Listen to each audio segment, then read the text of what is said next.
चतुर्युगानुसार भिन्न भिन्न व्यासों के नाम तथा ब्रह्म ज्ञान के महात्म का वर्णन।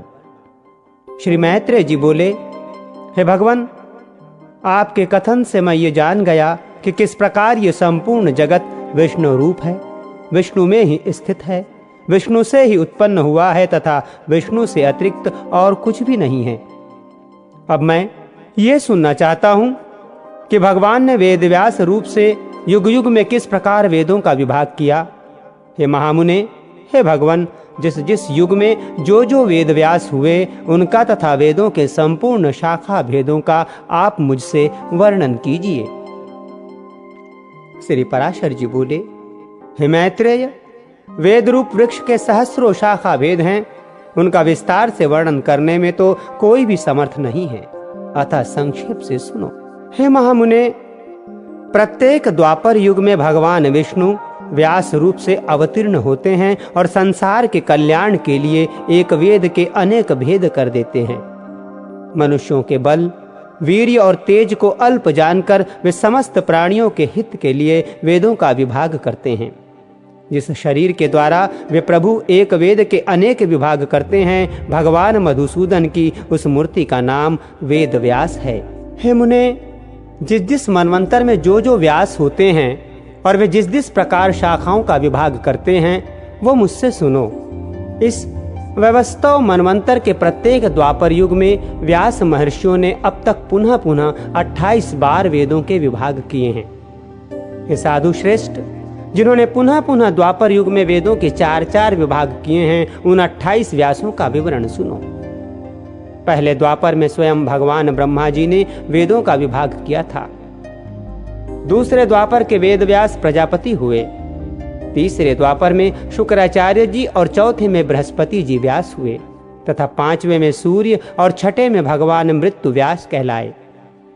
7वें द्वापर के वेद व्यास इंद्र, 8वें के वशिष्ठ, 9वें के सारस्वत और 10वें के त्रिधामा कहे जाते हैं। 11वें में त्रिशिक, 12वें में भरद्वाज, 13वें में अंतरिक्ष और 14वें में वर्णी नामक व्यास हुए।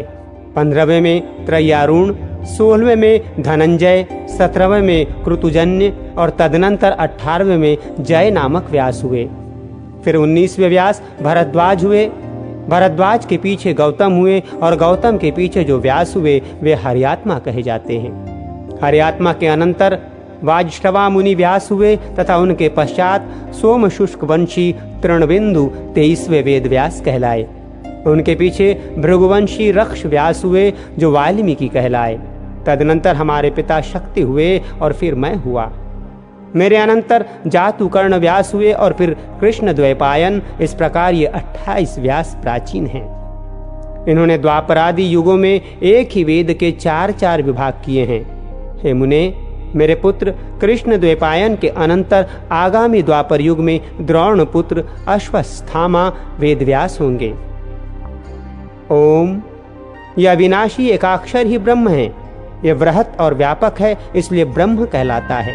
भूर्लोक, भुवरलोक और स्वरलोक, ये तीनों प्रणवरूप ब्रह्म में ही स्थित हैं तथा प्रणव ही ऋक्, यजुः, साम और अर्थर्व रूप हैं। अतः उस ओमकार रूप ब्रह्म को नमस्कार है, जो संसार के उत्पत्ति और प्रलय का कारण कहलाता है तथा महत्त्व से भी परम गुह्य सूक्ष्म है। उस ओमकार रूप ब्रह्म को नमस्कार है, जो अगाध, अपार और अक्षय है, संसार को मोहित करने वाला तमोगुण का आश्रय है तथा प्रकाशमय सत्वगुण और प्रवृत्ति रूप रजोगुण के द्वारा पुरुषों के भोग और मोक्ष रूप परम पुरुषार्थ का हेतु है, जो सांख्य ज्ञानियों की परम निष्ठा है, शम दमशालियों का गंतव्य स्थान है, जो अव्यक्त और अविनाशी है तथा जो सक्रिय बाह्य होकर भी सदा रहने वाला है, जो स्वयंभू, प्रधान और अंतर्यामी कहलाता है तथा जो अविभाग, दीप्तिमान, अक्षय और अनेक रूप है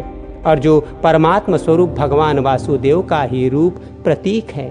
उस ओमकार रूप परम ब्रह्म को सर्वदा बारंबार नमस्कार है। ये ओमकार रूप ब्रह्म अभिन्न होकर भी अकार, उकार और मकार रूप से 3 भेदों वाला है। ये समस्त भेदों में अभिन्न रूप से स्थित है, तथापि भेद बुद्धि से भिन्न भिन्न प्रतीत होता है। वो सर्वात्मा ऋंगमय, साममय, यजुर्मय है तथा ऋग्यजु साम का सार रूप वो ओमकार ही सब शरीरधारियों का आत्मा है।